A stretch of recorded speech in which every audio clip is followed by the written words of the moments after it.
Yeah. So here's another update I want to show you. I'm going to do the usual thing. I'm going to launch the test project I use, and once I get that open, I can move to the composition view, where you can see something has changed, which is that now we have a blue background. It runs right behind all of the shapes and the line because it's kind of part of the backwards field, and those drawings don't have their own background. So that means that you can just draw drawings ready for composition on top of each other without backgrounds, and we can still take care of choosing a background for the overall composition. Even better, if we add some settings to the background, we can change its color over time as we swipe. So in this case, we chose a purple, and you can see that's very forceful there in the background.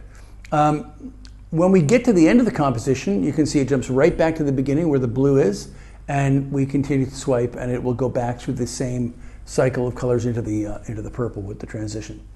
Okay, so up till now, in most demos, I haven't spent a lot of time trying to show you how I actually change attributes, except sort of as it flies by.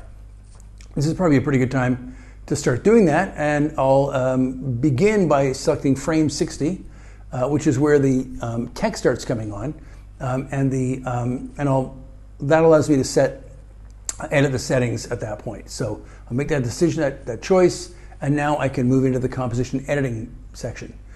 So that little button I just unselected was the initial settings button, and instead I've chosen the green background color button, and now I've chosen the color picker and this kind of robust orange that I'll use. You can see that in the color picker there in the corner there.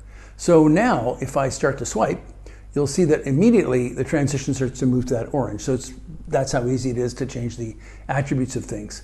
A little bit harder, I must admit, in some of the other things, but we'll get into that in a separate video.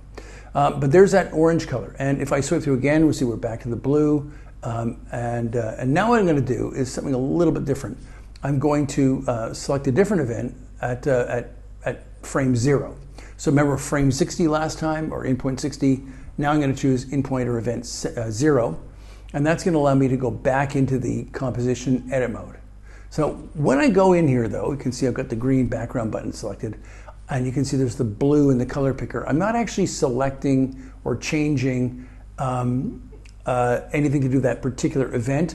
This is actually this is to do with the entire composition. So the background is constant for there's no one event or one thread that controls it. So when you change the background color, you're changing it, you can change it from anywhere, but you have to still have selected something. Now on the right-hand side, I've selected that little orange button. You might have seen me do it. It's got a circular pair of arrows in it, and that's the initial conditions button. Okay, so I'm gonna open up the color picker, and this time I'll change the color to like a very heavy red. You can see that in the color picker there. And this is now going to be the color that's going to appear at the very beginning of our composition. So to replace the blue you see now. So I'll start to swipe, and I'll move. I still got the blue. I move to the orange that I set. But now when I roll back around to the beginning, there's my dark red. So and any other time I swipe through this, I'm going to see that same dark red. When you're setting initial conditions, again, it doesn't really matter what event you're on, but you do have to choose some event at that bottom panel to open up the edit panel in composition. You can edit the conditions for initial conditions for almost any attribute, and again, always not attached to the individual thread, but to the or it may be attached to the thread, but not to the individual event. Okay, Dan, creator of Novillo, thanks a lot for watching.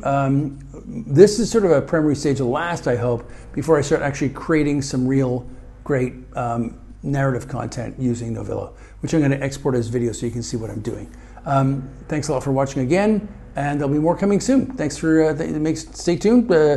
Just stuff I didn't rehearse saying, but that's what I should have just said. Okay, whatever.